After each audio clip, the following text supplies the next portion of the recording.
I'd like to show you something, if I may. I'd like to show you.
As we uncrumple the matter and physical form of us, we find that 99% of this body's mass is oxygen, carbon, hydrogen, nitrogen, calcium, and phosphorus, with a dash of potassium, sulfur, sodium, chlorine, and magnesium.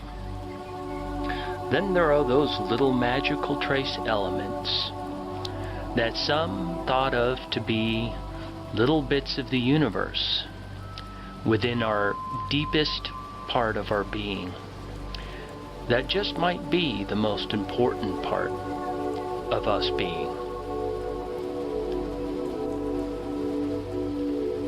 But now let's come to the water aspect, dihydrogen monoxide, which encompasses statistically more than half of our being, an essential molecule for who you are and where all life on Earth began.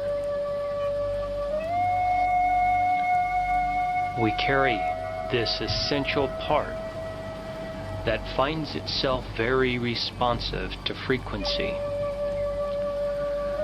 Frequency being sound and light, with a bearing on overall well-being.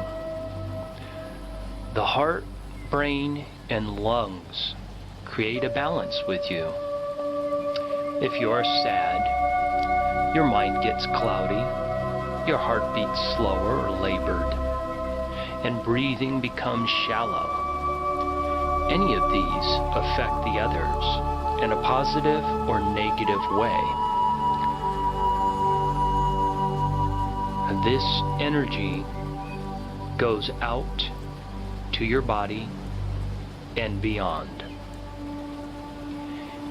A sound or a vibration moves water even without direct or seen connection to it. We can pick up vibes from others, places, and events just by being in the very presence of them.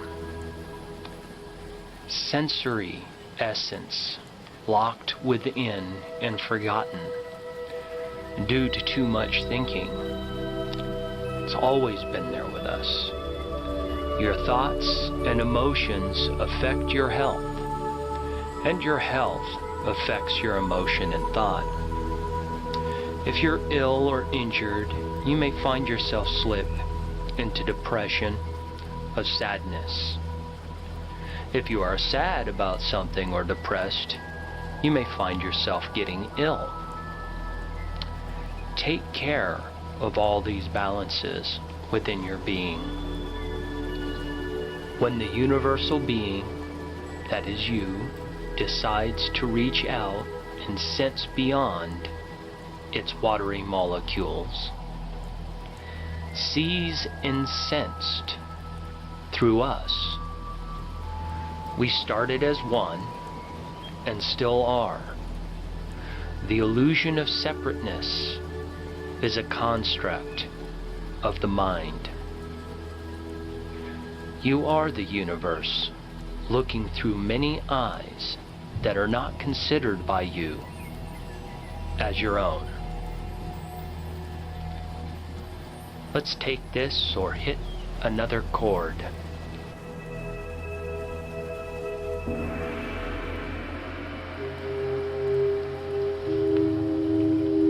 So perhaps we are only composed externally of these senses.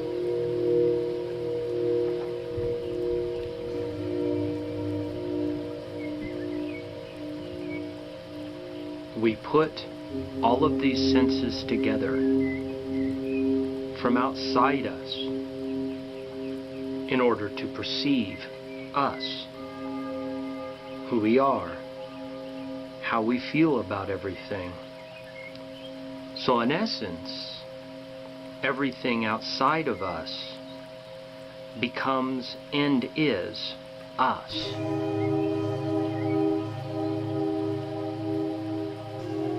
I am always receptive to suggestions. Fine. Think about this then. How do you know you exist? Well, of course I exist. But how do you know you exist? It is intuitively obvious. Intuition is no proof. What concrete evidence do you have that you exist? Well, I think, therefore I am. That's good. That's very good. But how do you know that anything else exists? My sensory apparatus reveals it to me. Ah, right.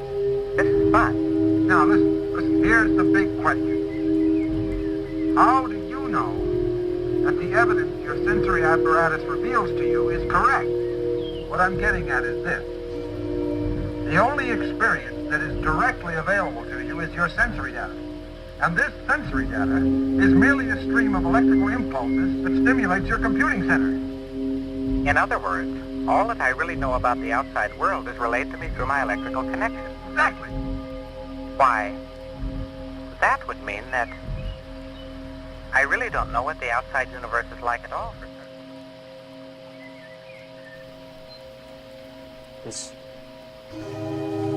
This isn't real. What is real? How do you define real? If you're talking about what you can feel, what you can smell, what you can taste and see, then real is simply electrical signals interpreted by your brain.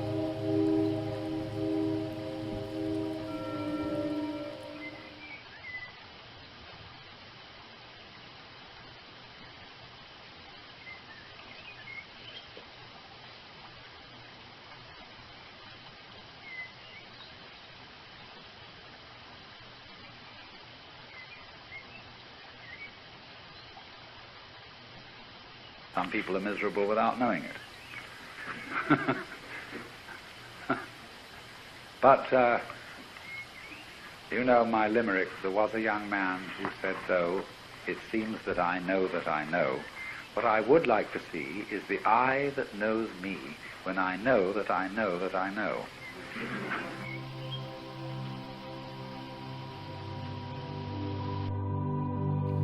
Justice must be in there in us.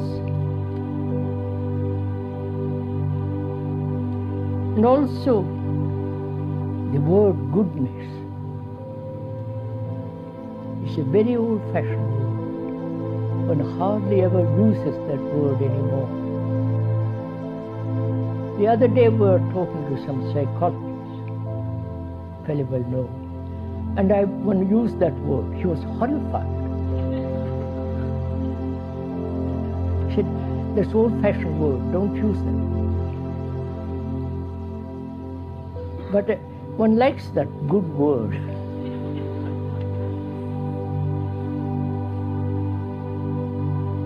So, what is goodness?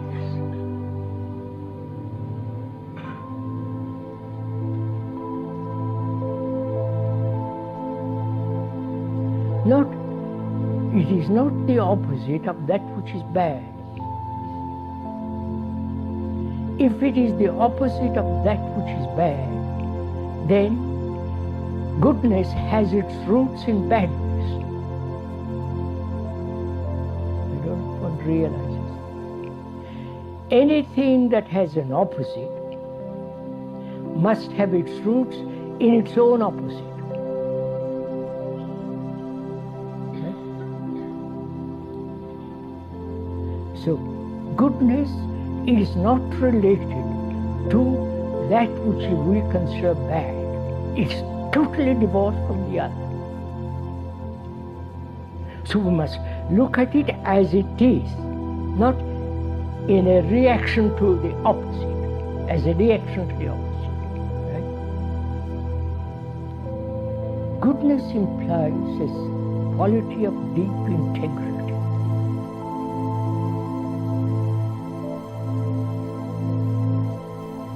Integrity is to be whole,